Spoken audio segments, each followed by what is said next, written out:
Assalamualaikum warahmatullahi wabarakatuh. Hamdan wa syukran lillah, amma ba'd. Apa kabar sahabat semuanya? Semoga selalu sehat dan selalu dalam lindungan Allah Subhanahu wa taala. Amin ya Allah ya rabbal alamin. Sahabat semua, mari kita bersyukur kepada Allah Subhanahu wa taala dengan mengucapkan alhamdulillahirabbil alamin.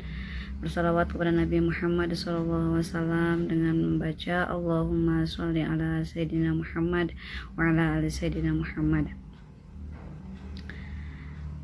Sahabat semua, alhamdulillah sebelumnya saya sudah menjelaskan tentang pembatalan sholat, yaitu hal yang membatalkan sholat. Nah, sebelumnya bahwa yang membatalkan sholat itu ada 14 macam.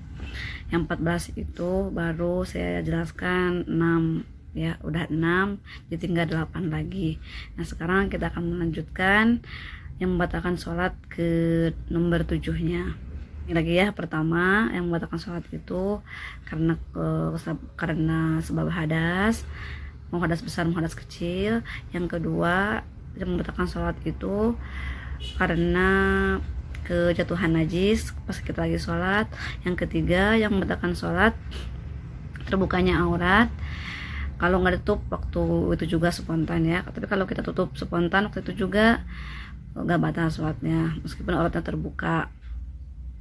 Dan yang keempat yang membatalkan sholat yaitu mengucapkan satu atau dua huruf yang ada maknanya gitu, ada artinya dari ucapan itu, dan juga disengaja. Tapi kalau kita nggak sengaja mengucapkannya nggak batal sholatnya. Dan yang kelima yaitu kita makan, yaitu sesuatu hal yang membatalkan puasa maka akan membatalkan sholat gitu. Seperti ada sesuatu hal yang masuk ke lubang-lubang dalam anggota tubuh kita. Dan yang keenam yang membatalkan wudhu itu adalah makan banyak. Kalau lagi sholat batal ya sholatnya. Nah, sekarang yang nomor 7 yang membatalkan sholat itu adalah 3 robahan atau 3 gerakan yang berturut-turut. Dan ingat, kalau 3 gerakan ini anggota yang besar. Nah, kalau kita berubah atau bergerak anggota tubuh kita lagi sholat 3 gerakan anggota besar maka batal sholatnya. Seperti apa contohnya anggota besar? Seperti tangan ya, anggota besar, atau kaki, atau kepala, atau tubuh kita ya, semua anggota tubuh kita itu dihitung anggota besar. Terus kalau yang anggota kecil gimana? Kalau kita 3 kali robah itu gak akan batal. Seperti apa? Anggota kecil seperti jari-jari tangan atau seperti telinga. Misalkan ada orang yang bisa telinganya gerak-gerak sendiri gitu ya, bisa ada. Nah, itu gak batal sholatnya.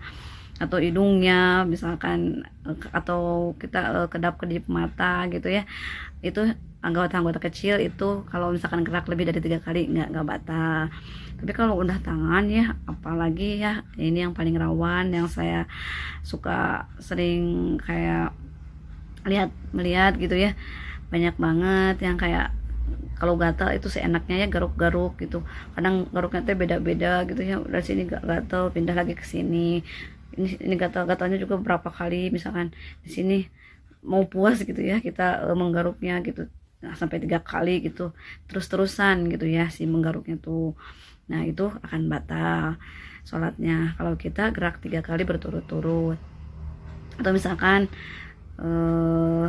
kita itu kayak mau, kalau laki-laki ya mau membetulkan sorban ya, apa namanya itu, selendang gitu ya. Nah, itu kayak mau dibenerin nih, tangan ini kita benerin dua-duanya, terus kepalanya kita gerak-gerak juga, jadi kan otomatis jadi 3 ya, tangan 2 gerak terus kepala juga gerak misalkan gitu, karena si sorbannya kayak jatuh gitu. Nah, itu batal sholatnya. Jadi harus bener-bener hati-hati ya dengan ilmunya gitu. Kalau ada sesuatu hal yang memang harus kita benerin gitu atau kita rasakan apa misalkan, tapi itu ujungnya akan merubah gerakan kita yang memang akan batalkan sholat, maka itu harus dengan ilmunya gitu.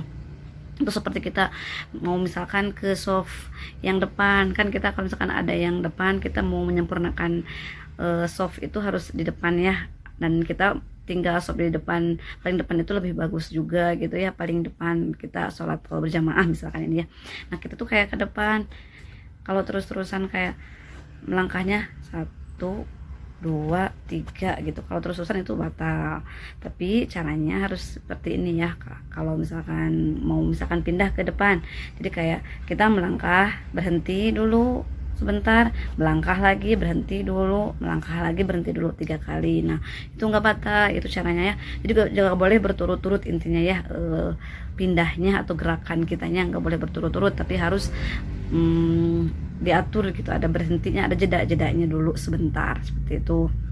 Atau misalkan kita menggaruk ya, kalau menggaruk jangan seenaknya kita, misalkan di sini kita gatal, jadi kayak dikit aja, di apa namanya, ditekan-tekan yang kenceng, apalagi pakai kuku ya, kuku yang agak panjang kayak enak gitu ya. Kalau udah gatal biasanya suka kayak kita ingin puas gitu dah, karena enak gitu ya digaruknya gitu. Jadi kayak ditekan-tekan aja gitu ya, ini biar enggak gerak-gerak 3 kali si anggota besarnya seperti itu. Jadi kayak ada di sini gatalnya, pelan-pelan aja gini, ditekan, misalkan ditekan-tekan, nah tangan, jadi yang geraknya jarinya aja gitu, enggak ikutan yang ini mah. Kalau ini kan kalau gini kan kayak ininya juga gerak-gerak si tangan yang besarnya juga gitu ya, anggota besarnya seperti itu. Jadi harus benar-benar diatur gitu ya, nggak boleh asal. Atau kalau mau misalkan kita maunya nggak mau ditekan gitu, pakai tangan aja, jadi gini aja, garuk 1 kali, bentar, diam dulu, garuk lagi, diam dulu, garuk lagi gitu. Asal nggak boleh terus-terusan bergerak gitu ya. Apalagi ini mah kayak suka lihat kayak seenaknya aja gitu ya, kita tuh kayak kalau gatal yang ini gatal, yang ini gatal, lagi suatu apa gitu ya, sampai seperti itu gitu ya. Nanti sayang juga kan, kita sholatnya jadi batal. Kalau batal kan berarti otomatis kita itu jadi sholatnya juga nggak sah ya, karena kita batal sholat. Makanya dijaga juga dan diamalkan, dipakai ilmunya, dan juga kita biar manfaat berkah. Nah itu yang ke-7 tadi ya, jadi 3 robahan yang berturut-turut dan disengaja ya, misalkan disengaja. Tapi kalau misalkan catatan kita tidak disengaja, misalkan kita tuh kayak tadi saya lupa, ternyata lagi sholat misalkan gitu ya, ternyata saya udah gerak-gerak 3 kali, itu kalau lupa nggak apa-apa. Tapi ini mah kalau kita sadar gitu, kita sadar memang kita lagi sholat, tapi kita gerak-gerik 3 kali berturut-turut, nah itu yang akan membatalkan sholat seperti itu. Jadi kalau lupa nggak ada masalah, sah aja sholatnya. Nah itu yang keberapa, yang ke-7. Dan yang ke-8 adalah yang membatalkan sholat, yaitu lompat yang begitu kencang, istilahnya loncat gitu. Jadi loncat itu kayak melangkah begitu jauh gitu ya, itu kayak lebih disebut loncat gitu ya. Nah itu kalau kita loncat lagi sholat, jadi kayak maksudnya gini, kita tuh kayak mau pindah ke sop ke depan, jadi biar kita nggak banyak gerak, kita tuh tahu-tahunya kayak loncat saja gitu, langsung ke depan, biar langsung gitu ya 1 kali gerakan. Nah itu gak boleh loncat dalam sholat. Kalau kita loncat atau kita lari sekali tapi jauh misalkan gitu, nah itu akan batal sholat. Itu yang ke-8 ya, sampai semua yang batalkan sholat.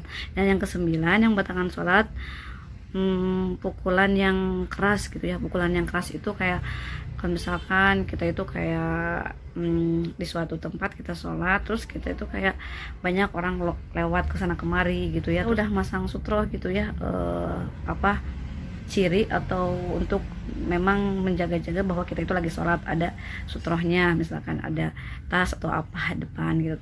Ternyata orang itu kayak lewat aja gitu ke tempat sujud kita atau ke tempat sholat kita. Nah itu kita nggak, kalau kita pukul dengan keras itu akan batal sholatnya.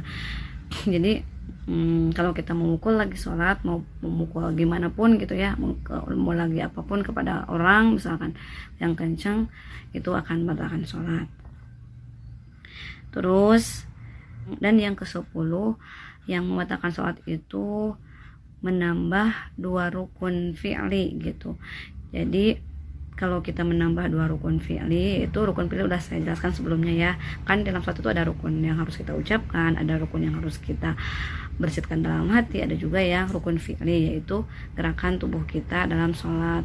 Nah Kalau kita menambah rukun 2 fi'li dalam sholat, maka batal sholatnya. Seperti apa? Kita menambah rukun dalam ruku atau sujud gitu.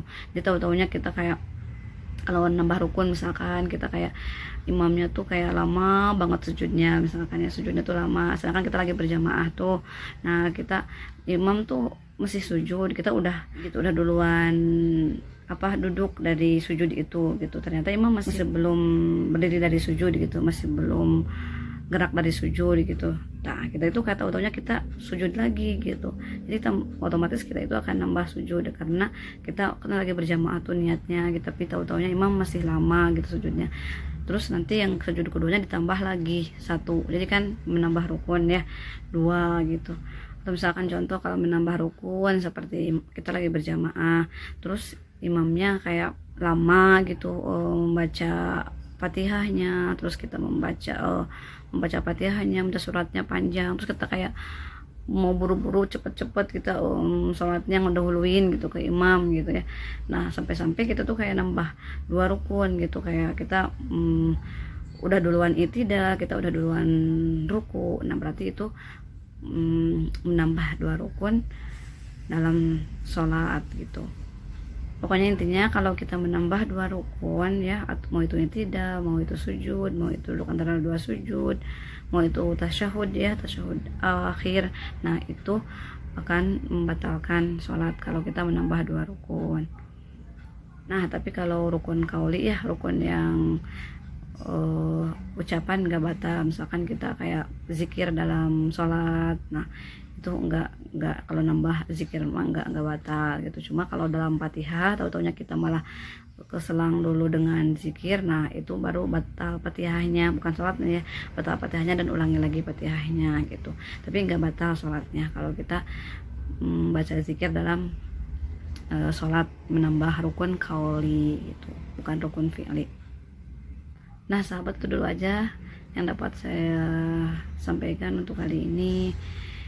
Itu baru 10 dari yang sebelumnya juga. Ini bagian keduanya yang membatalkan sholat.